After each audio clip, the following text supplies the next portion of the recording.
Good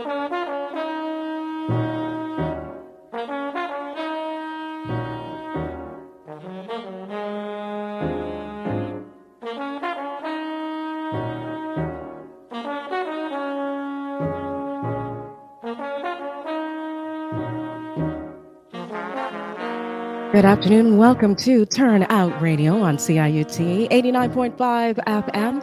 I'm Nicole Inica Hamilton, back to open up with you about the latest in the dance scene. How are you all doing? It's so good to be back with you on this wonderful Wednesday afternoon. And listen, folks, it's about to get even more wonderful because Toronto-based actor, burlesque performer, playwright, producer, curator, and all-around wonderful human, Dainty Smith is in the house and is joining me today for the full hour. So stay tuned, stay locked in right here on CIUT. We're going to take a break and be right back with more right after this.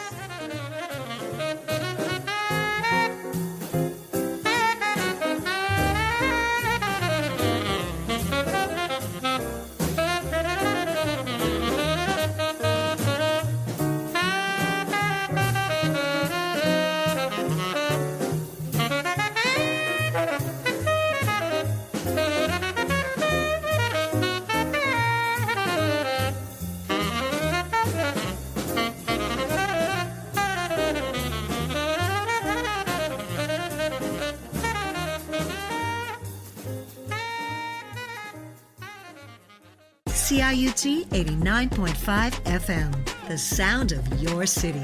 Stream us anytime at www.ciut.fm. Welcome back to Turn Out Radio on CIUT 89.5 FM. I'm Nicole Inica Hamilton. Well, my guest today, Dainty Smith, is a Toronto-based actor, burlesque performer, playwright, producer, and curator. She believes that through the art of storytelling and a willingness to be exposed, that those genuine human connections can be made. I love that. Her performances often tell deeply vulnerable stories regarding race, religion, sexuality, and challenging social boundaries. She is also the founder of Les Femmes Fatales, Women of Color Burlesque Troupe, the very first burlesque troupe for women and femmes of color in Canada. I am so delighted to welcome to Turn Out Radio, Dainty Smith. Dainty, so good to have you on the show. Thank you so much for having me. I'm really happy to be here. Well, I am happy that you are sitting in this seat, let me tell you, because I thought to myself, you know what, an hour is not long enough, Dainty. It is not. It is not long enough to talk about all of the wonderful and beautiful things that you have been doing. And so welcome again to the show. I'm really looking forward to our chat today. Me as well. I'm looking forward to this conversation. Well, you know, before we began today, you were talking about your favorite season. And I was also thinking about my favorite season and our pre-show chat today. And I was thinking about the beauty of summer and just how summer just enlightens my spirit, and it does so many different things for me. And so I would love if you can share, what is Dainty Smith's favorite season? Share that with us. My absolute favorite season is fall. I feel like I sort of come alive in a different way during fall. And I feel like things shift in the universe, the trees come alive, the leaves turn. There's a gentleness in the air. There's a coolness of, the winter to come. The speed of how we move and work is different. Like it shifts. And there's just so much more magic in the air, or at least there's so much more openness to magic because it's Halloween. It's just like such a magical time. So that's my favorite season. And I'm a fall baby. So I just love fall. Ah, okay. I love that. I do. Yeah, when I was thinking about that and thinking about why does Nicole enjoy summer, I really feel like it's always been this opportunity for me to just step out and expose myself in different ways. I take off the layers of winter coats and shoes and run through grass. And I really was enjoying hearing you talk about before we started today, just how much you enjoy fall. And so, in speaking about what you enjoy and who you are, Dainty, I have been really intrigued about all that you have brought to the industry, and in particular, what you have done in burlesque. And so, before we step into that area, I'm so curious to know, why do you create? Why does Dainty make art?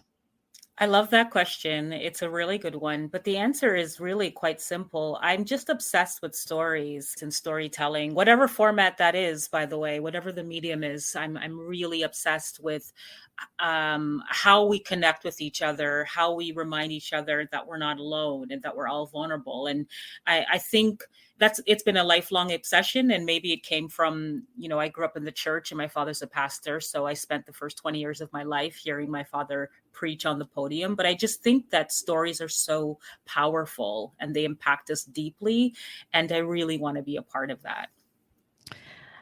How has your life experience and storytelling informed what you do in burlesque?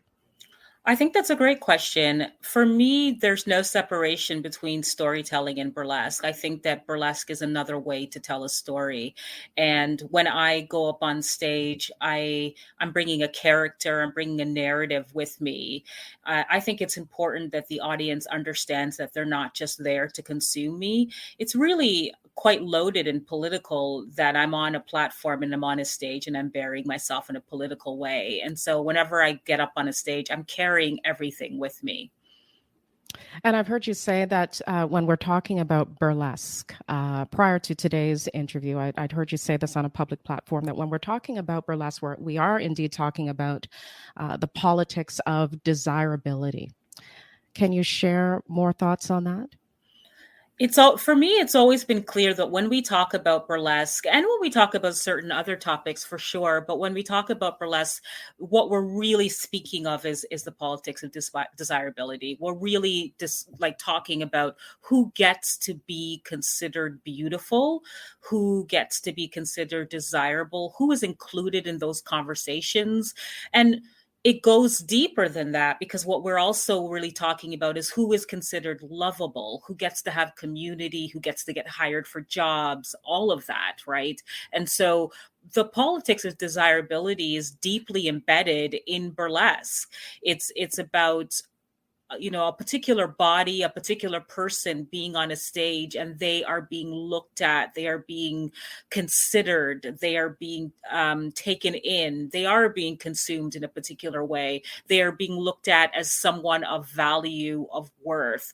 All of those things are important, particularly for Black women and women of color, for trans folks and non-binary folks. It's really necessary that we are a part of those conversations, that we are a part of those discussions, and not as the side character in a narrative or in a story, but as the main character in a story. So that when we talk about the politics of desirability, we are saying we are desirable. We are saying that we are the central focus of desirability, and that desirability can look like Black women. Mm. So why is it then, I recalled sitting down with an artist at one point who was saying that they think that oftentimes the understanding of what burlesque is often misrepresented, both in media and outside of media.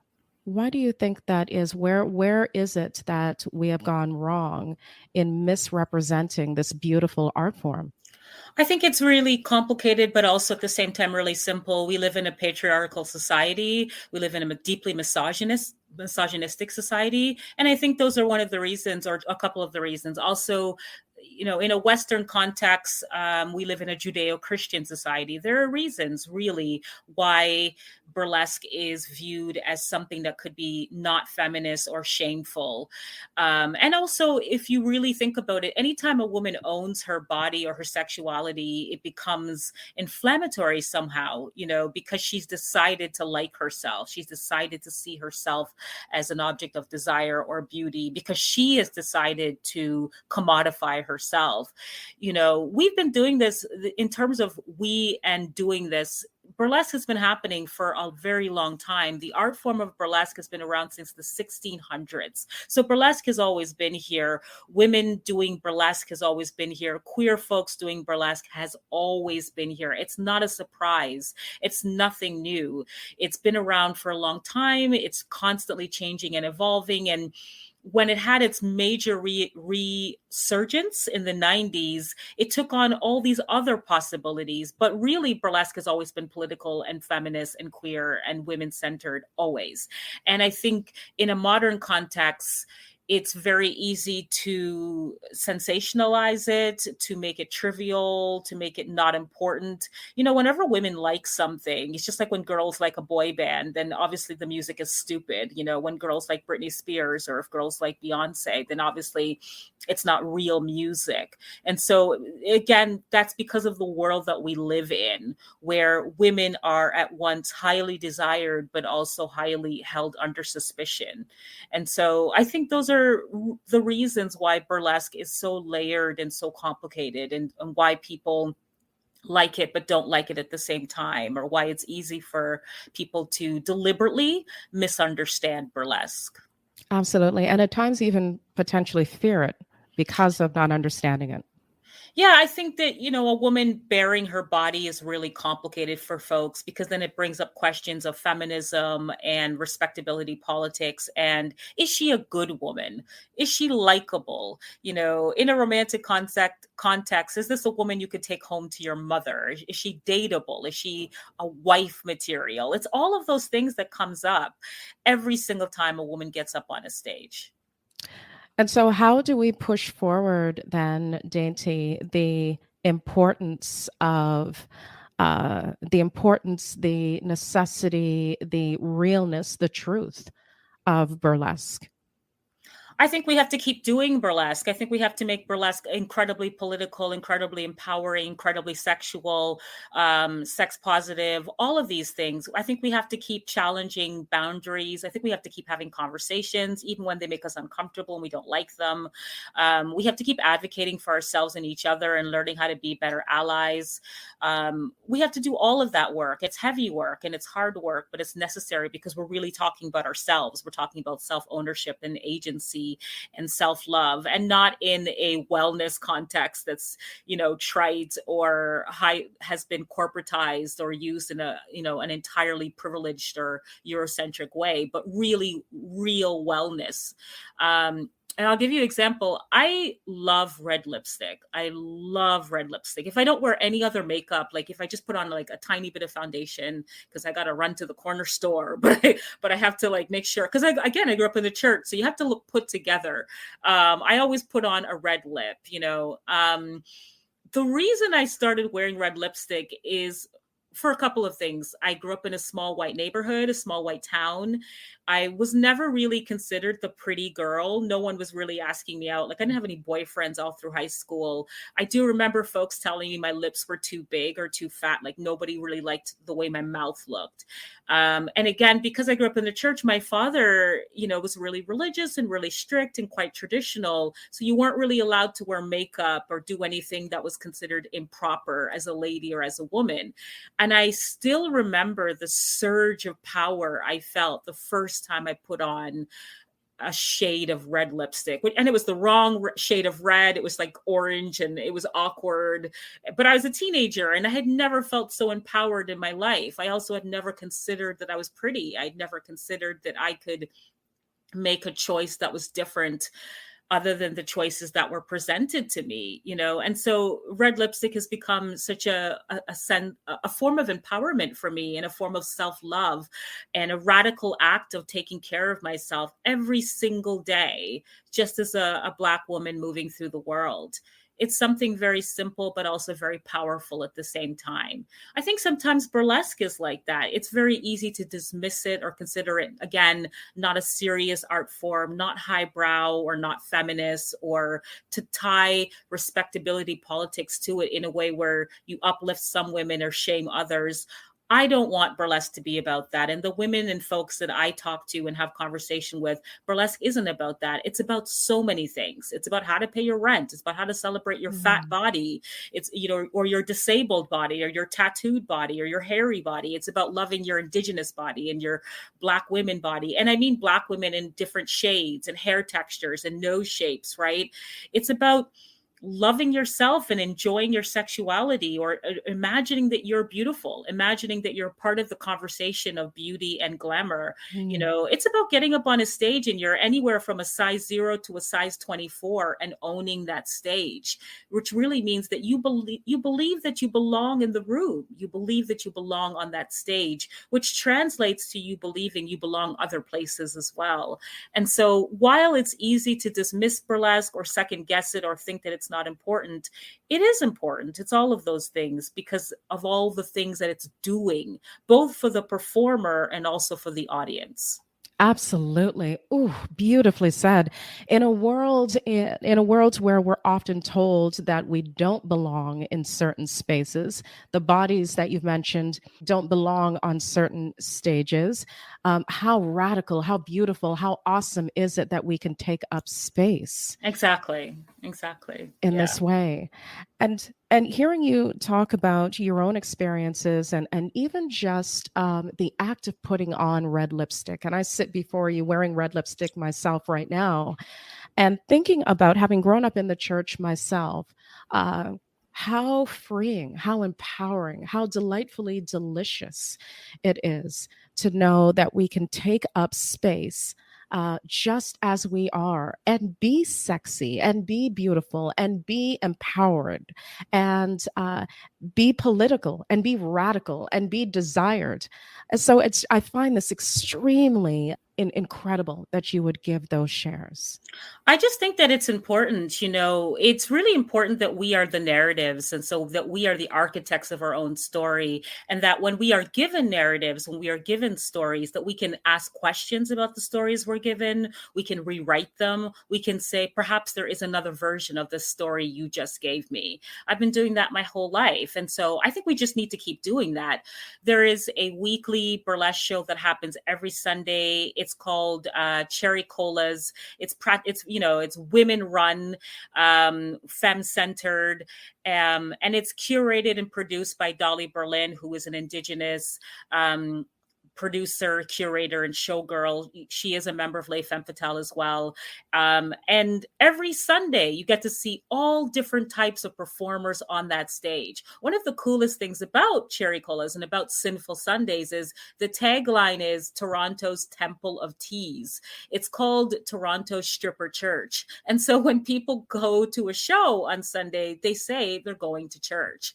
And so again, I just think that we can give ourselves permission to rewrite the stories that we are told. We can rewrite narratives, we can tell new stories, and we can put ourselves at the center of them. Absolutely. And in your journey, there have been some wonderful humans that have inspired you, including Josephine Baker. Who else has inspired you, Dainty?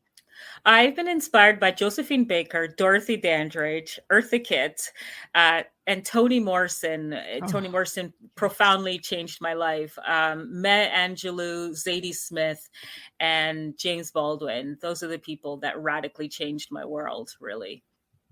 And mine and so many others, the work that they do, I think, or the work that they did and do. And the thing is that I think oftentimes when we think about the humans that you have just shared, we don't often think about the fact that these were individuals that were extremely radical in what they had given us, extremely radical. Those folks were phenomenal people. They were changing the game and changing the arts and culture and literature as they were living, as they were learning, as they were growing and healing and loving. They were writing books that had never been written. Toni Morrison's books are always being banned. People are still mad at Toni Morrison for just being Toni Morrison, for being so fierce and unapologetic. Eartha Kitt was ridiculous. She just, such a survivor, so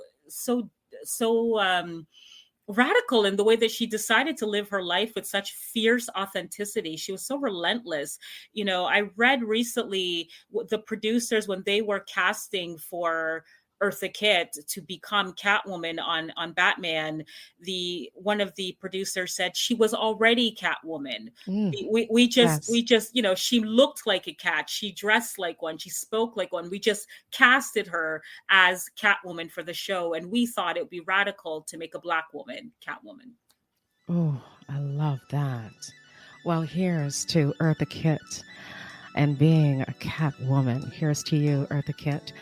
And here's to you, Dainty. I'm Nicole Inica Hamilton, sitting down with the wonderful Dainty Smith. We're going to take a break and be back with much more right after this.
You're listening to Turnout Radio on CIUT 89.5 FM.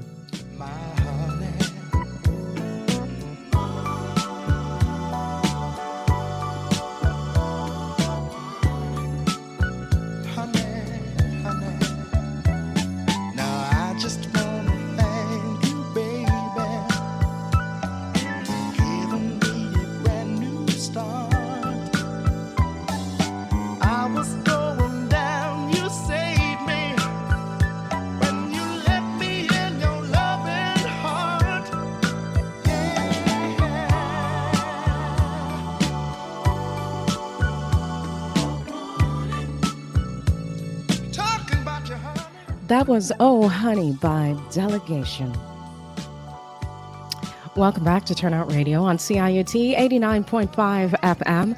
I'm Nicole Inica Hamilton, back with Dainty Smith. I'm enjoying today, Dainty, let me tell you.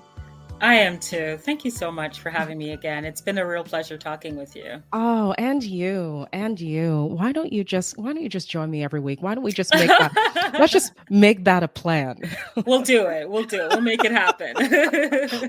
We'll discuss. Yes, right? We'll talk later. Well, during the break, you had shared something with me that was so profound, and it's a beautiful quote that I know that I'm going to remember for a very long time, which is broadening. We need to broaden our horizons of what storytellers and artists look like. Just for a moment, I'm taking that in, broadening our horizons. And, I think to myself, we're in 2021 and we still have so much work to do regarding broadening those horizons, Dainty. And so, can we talk about that? Let's talk about your thoughts on restructuring the idea of what burlesque performers look like.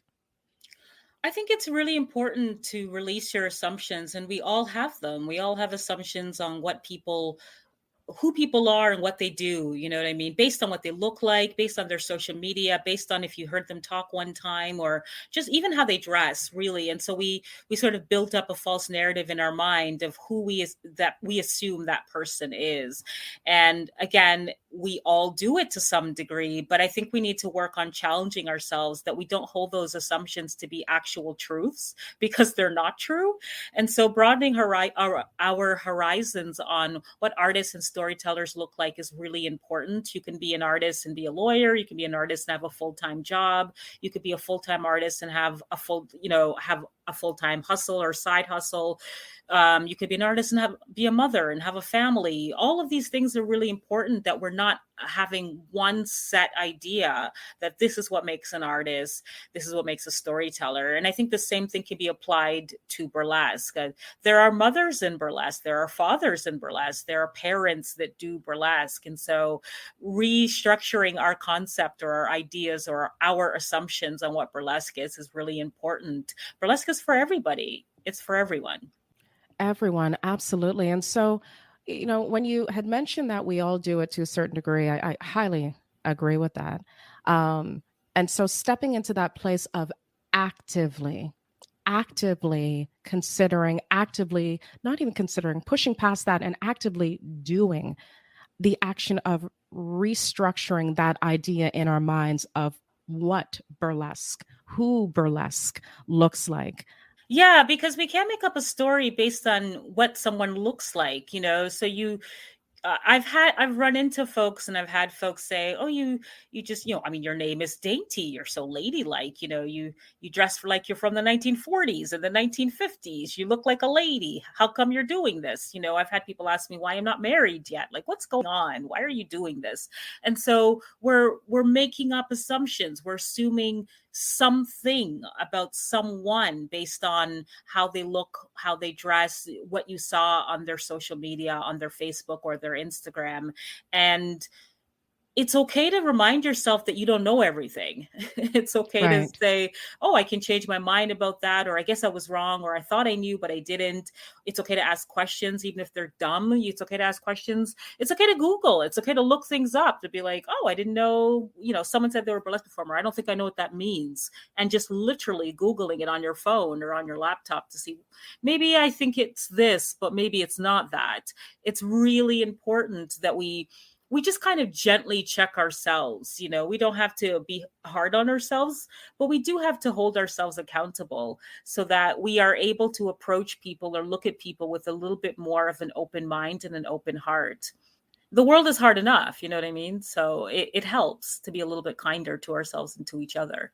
Absolutely. Yes.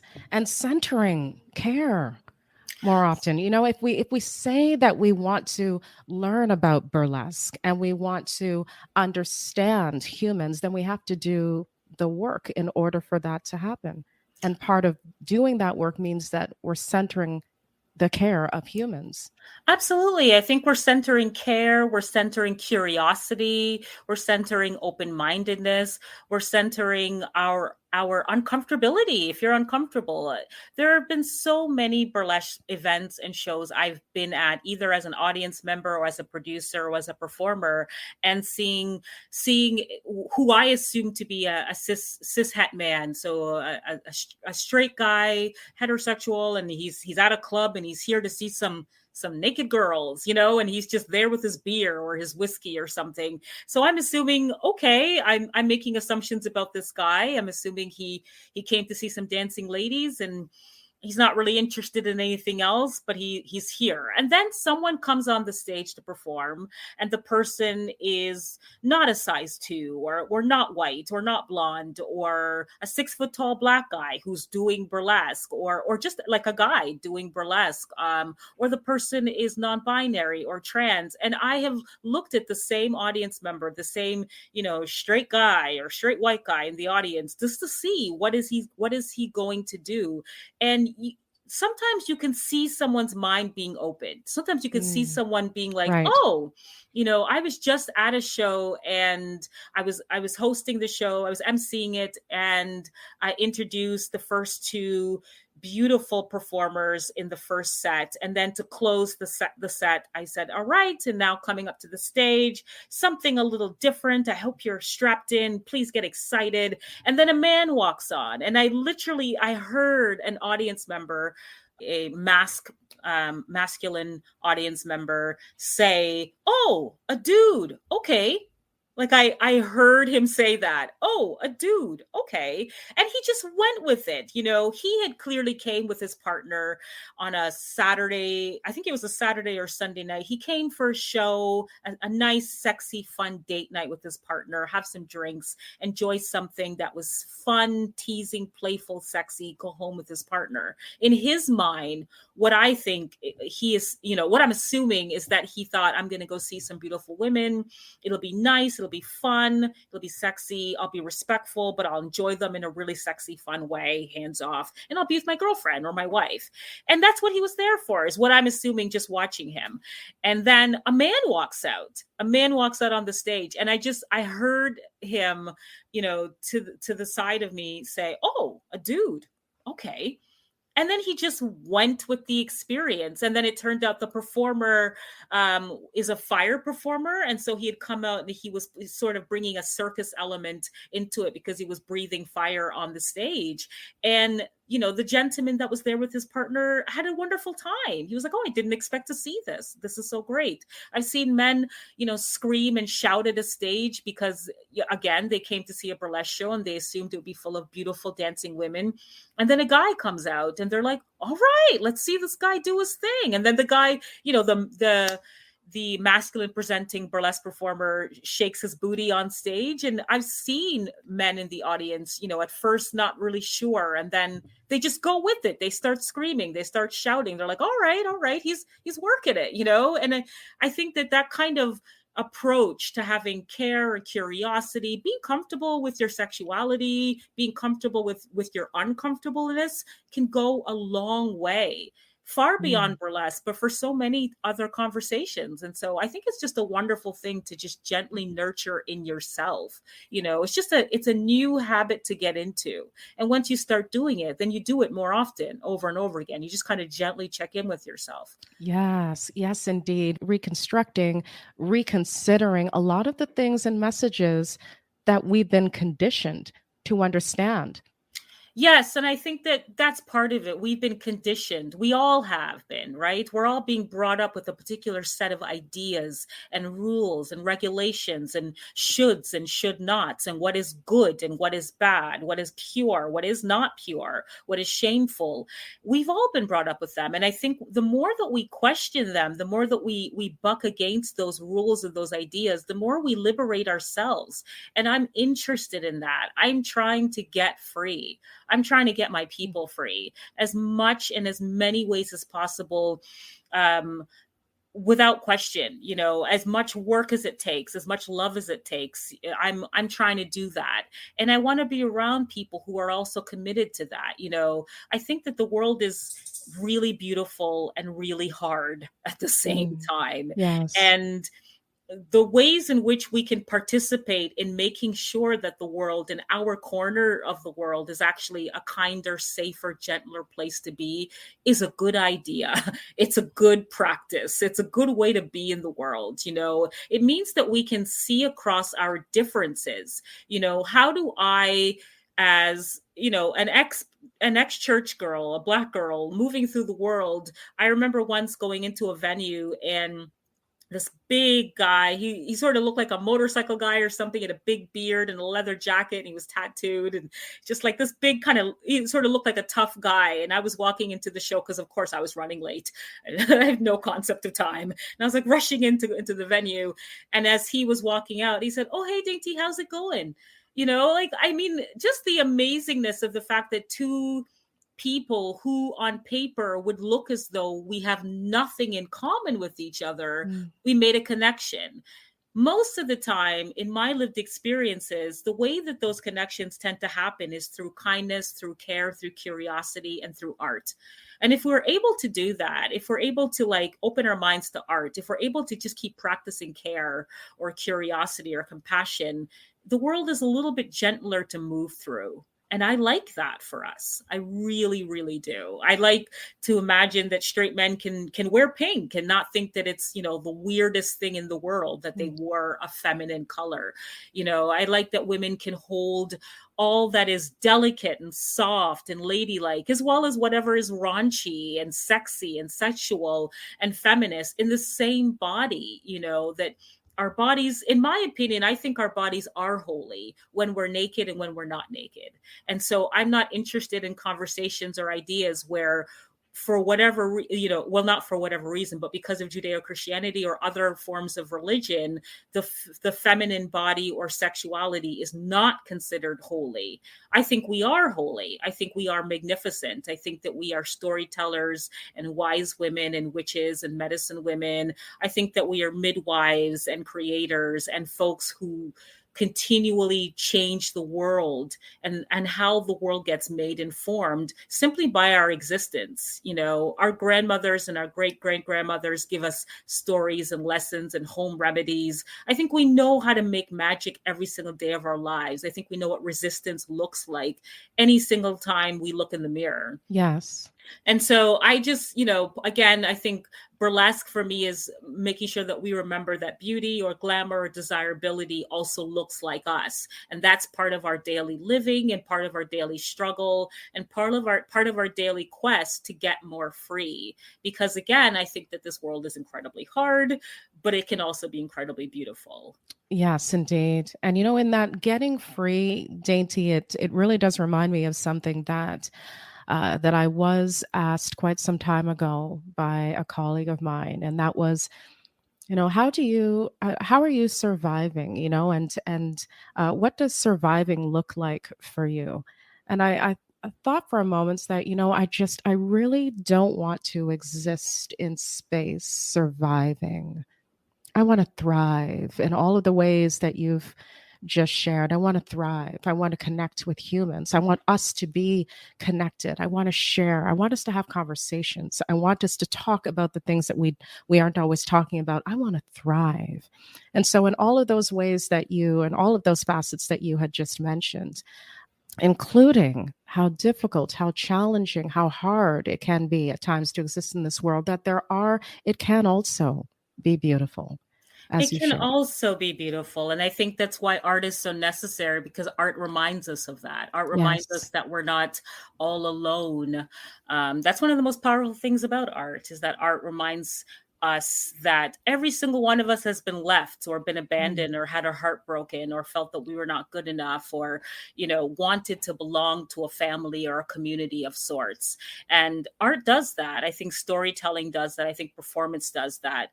I think being in spaces where I am one of few Black or people of color sometimes feels really isolating for me and feels really lonely. But also at the same time, I know that I'm there for other Black girls to come after me. Mm-hmm. I'm there so that I can make a connection to someone in the room that, again, on paper, we should have nothing in common, but maybe we do because of performance, because of art, because we decided to be vulnerable and intimate with each other. Beautifully said. Well, folks, for those of you who are just tuning in, listen, I am sitting down with Dainty Smith, and the conversation has been a great one. We are going to take a break and be right back with more of Dainty Smith right after this.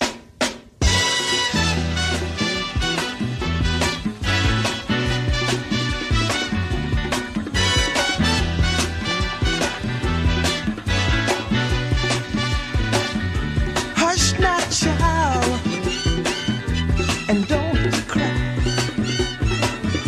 Your folks might understand you by and by.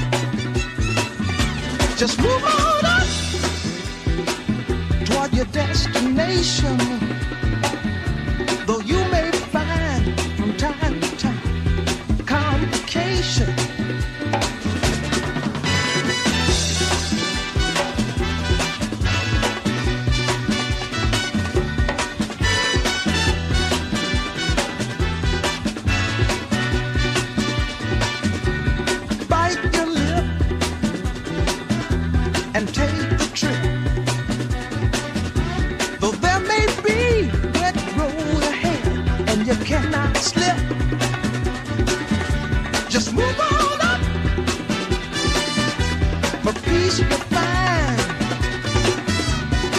to the steeple of beautiful people where there's only one kind. So hush not, child, and don't cry. Your folks might understand you by and by. Move on up and keep on wishing. Remember your dream is your only scheme, so keep on pushing. You're listening to Turnout Radio on CIUT 89.5 FM.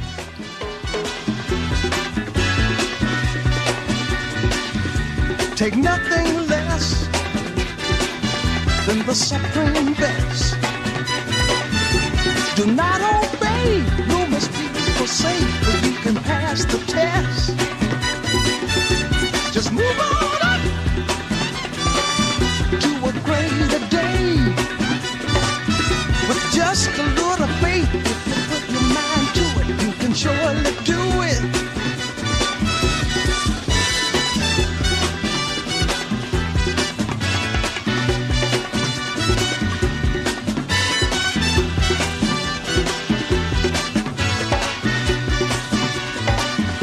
Just move on up. Move on up. That was Curtis Mayfield with Move On Up. Welcome back to Turnout Radio on CIUT 89.5 FM. I'm Nicole Inica Hamilton, feeling so good this afternoon because I'm sitting down with Dainty Smith. Dainty, welcome back. Thank you so much. I'm happy to be back. Oh, I'm so happy that you're here because I want to talk about now Les Femmes Fatales, Women of Color Burlesque Troupe. You founded Les Femmes Fatales. So talk to us, please, about what the company is about, and also fill us in, if you may, please, about what is coming up. I founded Les Femmes Fatales in, I believe, 2010. And by that point, I'd already been performing burlesque for a couple of years on my own, but I really wanted a particular kind of burlesque I hadn't been seeing. And as Toni Morrison says, when, you have to write the book that you want to read. And so that's what I did with Les Femmes Fatales, because I wanted more Black women and women of color on the stage. And we are Les Femmes Fatales, women and femmes of color.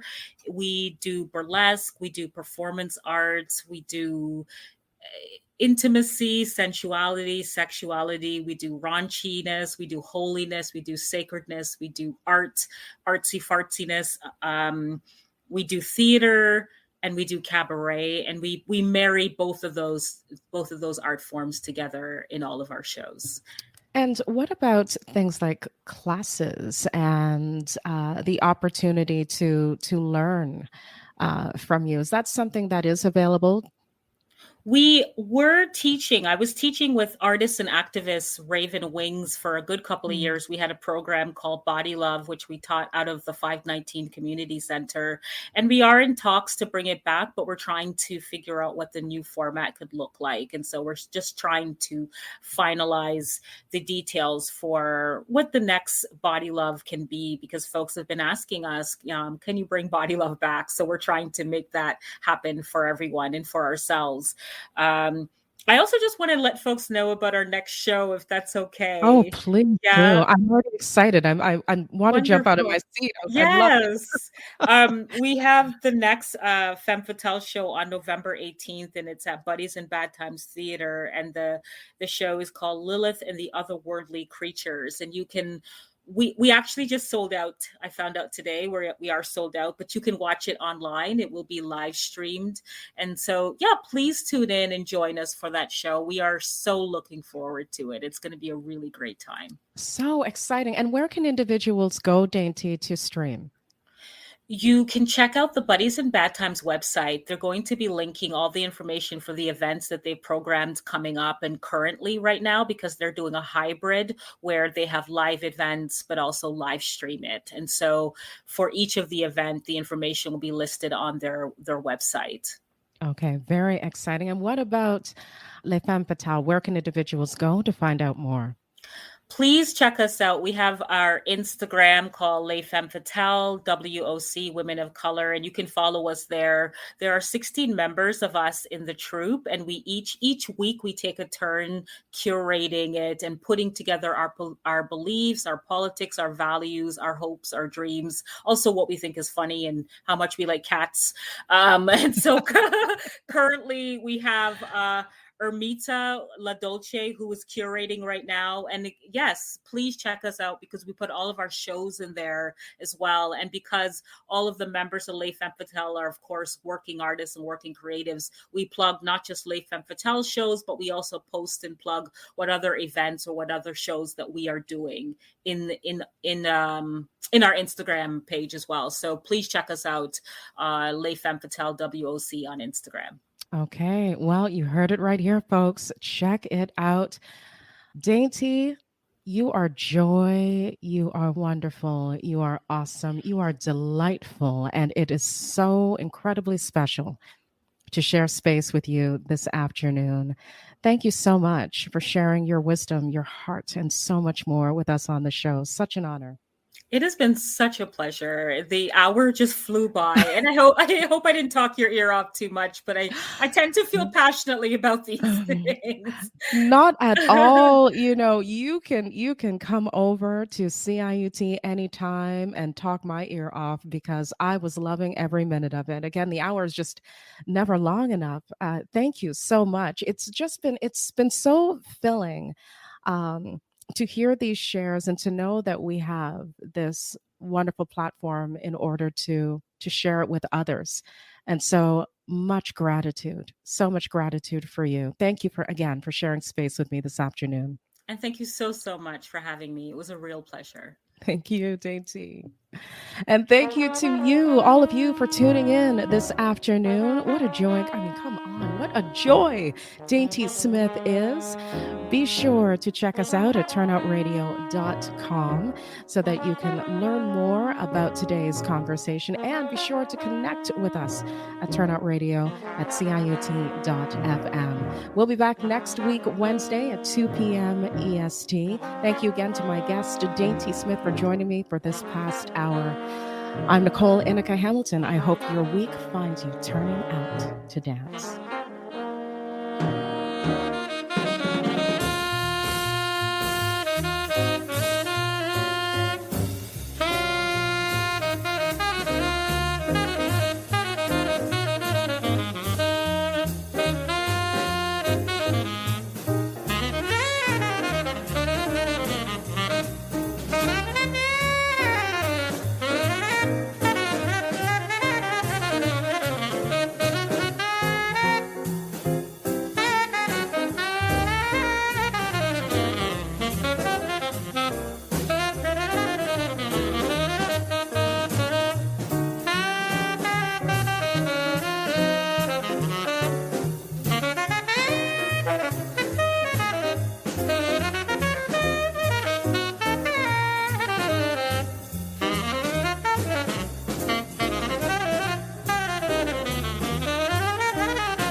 Thank